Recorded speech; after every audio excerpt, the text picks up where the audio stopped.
पापियों को पाप से तारती। हरे कृष्णा। आप सभी भक्तों को श्रीमद् भागवतम के सत्र में हार्दिक अभिनंदन और सुस्वागतम। आज का हमारा विषय है श्रीमद् भागवत के सप्तम स्कंद का 14वां अध्याय, कैंटो 7 चैप्टर 14। विषय है आइडियल फैमिली लाइफ, अर्थात आदर्श पारिवारिक जीवन। तो इस अध्याय में देश, काल तथा कर्ता के अनुसार गृहस्थ के वृत्तिपरक कर्तव्यों का वर्णन हुआ। एक गृहस्थ जो पारिवारिक जीवन में प्रवेश करता है, पत्नी, बच्चे, माता पिता सबको साथ में लेकर जो चलना पड़ता है व्यक्ति को, तो उसका कर्तव्य क्या है, समाज में उनके लिए क्या कर्तव्य है, सबका वर्णन यहाँ पर वर्णित किया गया है। तो युधिष्ठिर महाराज नारद मुनि को जो जिज्ञासा किए थे कि आदर्श गृहस्थ जीवन क्या है, तो नारद मुनि ने अपने उपदेश के माध्यम से बताया कि सर्वोपरि कर्तव्य एक गृहस्थ का कृष्ण पर पूर्ण आश्रित होना चाहिए, सर्वोपरि। क्योंकि नारद मुनि कहते हैं कि गृहस्थ जीवन निर्धारित करता भक्ति के द्वारा सभी प्रकार से भगवान श्री कृष्ण को प्रसन्न करना। कोई भी आश्रम, ब्रह्मचारी, गृहस्थ, वानप्रस्थ और संन्यास, ये आश्रम सेकेंडरी है। मूल विषय है हम सब आत्मा है, और आत्मा का धर्म है कृष्ण के प्रति प्रेम। तो वो आत्मा कृष्ण के प्रति प्रेम मतलब वो भक्ति का माध्यम, भक्ति के द्वारा कृष्ण को प्रेम किया जा सकता है। सिर्फ मुख से बोलेंगे आई लव टू कृष्णा, मैं कृष्ण को प्रेम करता हूँ, नो, ऐसे संभव नहीं है। प्रेम करना मतलब प्रैक्टिकली कुछ करना है, और वो प्रैक्टिकली जो करना है उसे कहते हैं भक्ति। तो ही नारद मुनि युधिष्ठिर महाराज को पूर्ण रूप से डिस्क्रिप्शन वर्णन कर रहे हैं कि ये जो भक्ति, ये भक्ति क्या है। ये भक्ति कोई मन के द्वारा किया गया कोई अनुमान नहीं है। भक्ति गुरु के उपदेशों के द्वारा या भक्तों की संगति पर निर्भर करती है कि भक्त क्या बोल रहे हैं, शास्त्र में क्या लिखा है भक्ति का वर्णन, और गुरुदेव आपके लिए विषय क्या भक्ति कैसे करना चाहिए, क्या आपको पालन करना चाहिए, ये है डिपेंड। तो अगर 3 चीज़ को पालन किया जाता तो वो होता है भक्ति। भक्ति का शुभारंभ श्रवण करने से होता है। भक्ति क्या है, भगवान क्या है, ये सब के बारे में पता कैसे चलेगा। ये सब के बारे में पता चलता है आपका आध्यात्मिक ग्रंथों को पढ़ने, सुनने, एक शुद्ध भक्त के द्वारा उनके मुखानिसृत वाणी श्रवण करने के माध्यम से हमारा भक्ति का उदय होता है। यह भक्ति में हम लोग प्रगति करते हैं। तो मनुष्य को चाहिए, क्या चाहिए कि सिद्धात्माओं के मुख से सुने, मतलब जो स्वरूप सिद्ध है, जो भगवान की भक्ति में या भक्ति के क्षेत्र में बहुत ही आगे बढ़े चढ़े हैं, उसके मुख से सुनना है। ऐसा नहीं कि किसी भी व्यक्ति के मुख से सुनेंगे और हमारा भक्ति होगा, नहीं। जो ऑलरेडी भक्ति का पालन करता है, कृष्ण भक्ति क्या है उसके बारे में जिसको ज्ञान है और अपने जीवन में जो उतारता है, वही व्यक्ति किसी को प्रवचन सुना सकता है, मतलब भक्ति की कथा को या भक्ति की व्याख्या कर सकते हैं। तो इस तरह गृहस्थ की अपनी पत्नी तथा परिवारों, संतानों के प्रति आकर्षण कर्मश घटेगा। जब भगवान की कथा में रुचि होगा तब वो व्यक्ति जो जंजाल, ये गृहस्थ जीवन, परिवार के जीवन में जो फंसा हुआ है व्यक्ति, वो धीरे धीरे वहाँ से छूट जाएगा। क्यों? क्योंकि हम ये शरीर है, ये समझने के कारण ये मेरा पुत्र है, ये मेरी पत्नी है, तो इसी मिसकॉन्सेप्शन में हम लोग जी रहे हैं। लेकिन जब कृष्ण कथा श्रवण किया जाता है तो कृष्ण कथा आत्मा परमात्मा के संपर्क में होता है। तो आत्मा कृष्ण की कथा को सुनते हैं तो आत्मा कृष्ण की तरह आकृष्ट होता है। तब हम लोग को पता चलता है कि I am not this body, हम ये शरीर नहीं है, हम एक शुद्ध आत्मा है। और आत्मा का धर्म और आत्मा का असली पिता, असली मालिक, असली स्वामी भगवान कृष्ण है। तो इसी प्रकार गृहस्थों को चाहिए कि अपने परिवार के पालन के लिए जितना आवश्यक हो उतना ही अर्जित करें। जितना मेंटेनेंस करने मतलब गृहस्थ जीवन चलने के लिए जितना ज़रूरत है उतना ही संग्रह करना चाहिए। उसे चाहिए कि केवल धन संग्रह करने तथा भौतिक सुविधाओं की वृद्धि करने के लिए अत्यधिक उद्यम न करें।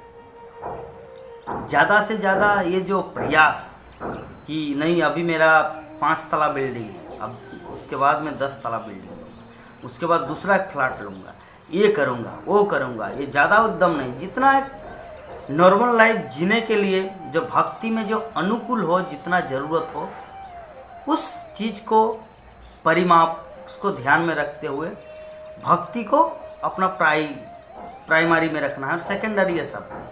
तब क्या है ना, व्यक्ति भ्रमित नहीं होगा।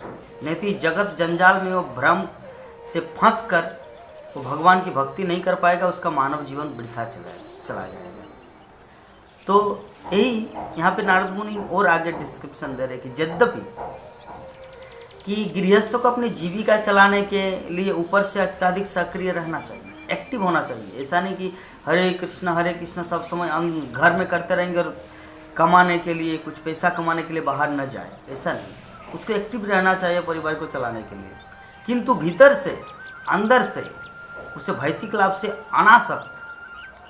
अनासक्त रहकर स्वरूप सिद्ध व्यक्ति बनना चाहिए। कि परिवार वाले समझ रहे कि ये मेरा पिता है, एक साधारण जैसे दूसरा पिता है, लेकिन उनको अंदर से अनासक्त होना है कि ये कृष्ण का संतान है, ये मेरी पत्नी कृष्ण की दासी है, तो इन सबको टेक केयर करना मेरा धर्म है। इस भावना से अनासक्त और आसक्त, इससे ये मेरी पत्नी है दैट इज कॉल्ड आसक्त, ये कृष्ण की दासी है अनासक्त, ये मेरा पुत्र है आसक्त, ये कृष्ण का पुत्र है अनासक्त। तो ऐसी भावना से गृहस्थ जीवन में अगर कोई रहता है तो व्यक्ति स्वरूप सिद्ध बनता है, और वही स्वरूप सिद्ध व्यक्ति अपने जीवन को सार्थक बनाता है, अपने मनुष्य जीवन को सार्थक बना पाता है। क्योंकि पारिवारिक सदस्यों के साथ बर्ताव या मैत्री मात्र उनके प्रयोजन की सिद्धि के लिए होनी चाहिए, सब समय अटैच नहीं होना चाहिए। जितना प्रयोजन है उनमें अत्यधिक लिप्त नहीं रहना चाहिए। गृहस्थ को पारिवारिक सदस्यों तथा समाज के आदेशों को ऊपर ग्रहण करना चाहिए, लेकिन सार रूप में उसे गुरु तथा शास्त्र द्वारा बताए गए उस मार्ग पे चलना होगा। अंदर ऊपर एक गृहस्थ जीवन पालन करना क्या है? ऊपर इसका मतलब ये नहीं कि नेग्लिजेंस।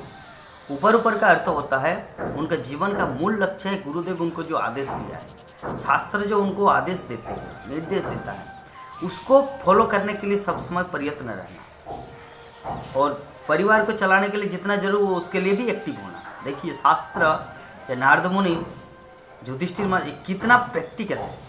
भक्ति कोई सेंटिमेंटल नहीं है, हर चीज़ का वास्तविक वर्णन किया जा रहा है। उसे विशेष रूप से धन कमाने के लिए कृषि कार्यों में लगना चाहिए। कृषि कार्य, कल कारखाना, फैक्ट्री, ऑफिस, ये सब वर्णन नहीं किया शास्त्र में, लेकिन क्या करें, अभी जो वर्तमान परिस्थिति आ गए, सब कुछ जिसका रुचि कृषि कार्य में नहीं है तो कोई टीचर, कोई शिक्षक बनता है, कोई व्यवसायी बनता है, हाँ, कोई क्षत्रिय पुलिस विभाग में जाता है, तो जो भी है। तो यहाँ पर भगवत गीता में कहा गया है कि कृषि गोरक्षा वाणिज्यम, मतलब गृहस्थ के मुख्य कर्तव्य कृषि, फार्मर, गोरक्षा तथा व्यापार, बिजनेस।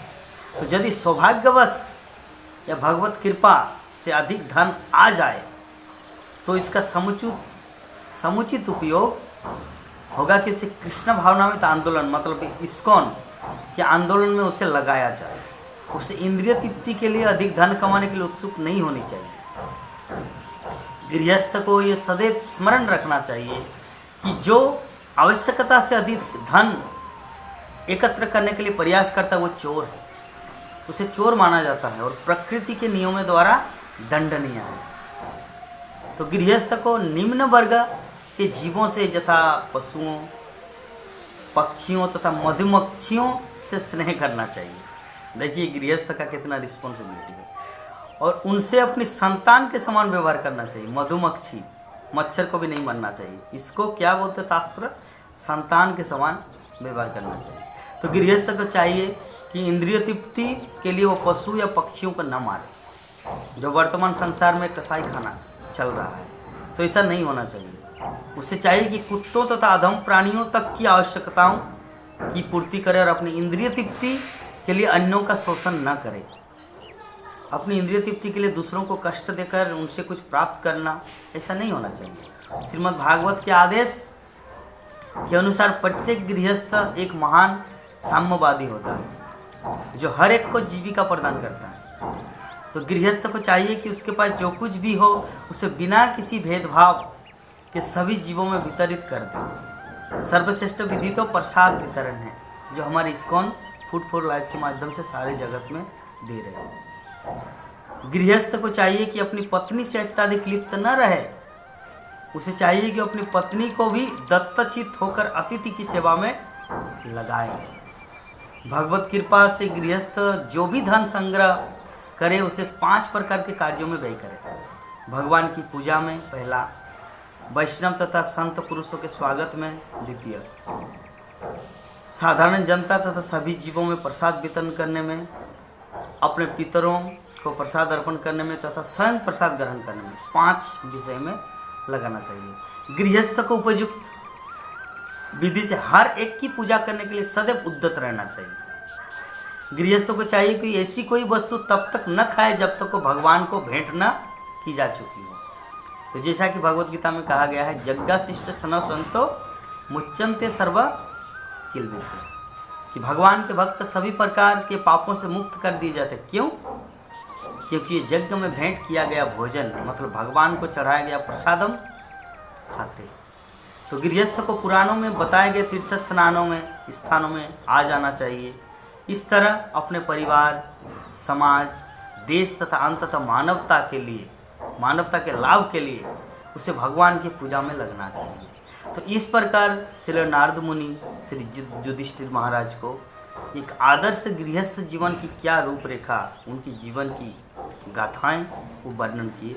तो हम सभी को नारद मुनि की इस आख्यान या उनकी उपदेश को अपने जीवन में ढालना चाहिए और अंततः हम लोगों को अल्टीमेटली भगवान की पूजा, भगवान की भक्ति में पूर्ण रूप से लग जाना चाहिए।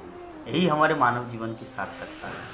तो आप सभी भक्तों को बहुत बहुत धन्यवाद श्रीमद् भागवत की इस कथा को श्रवण करने के लिए। हरे कृष्ण।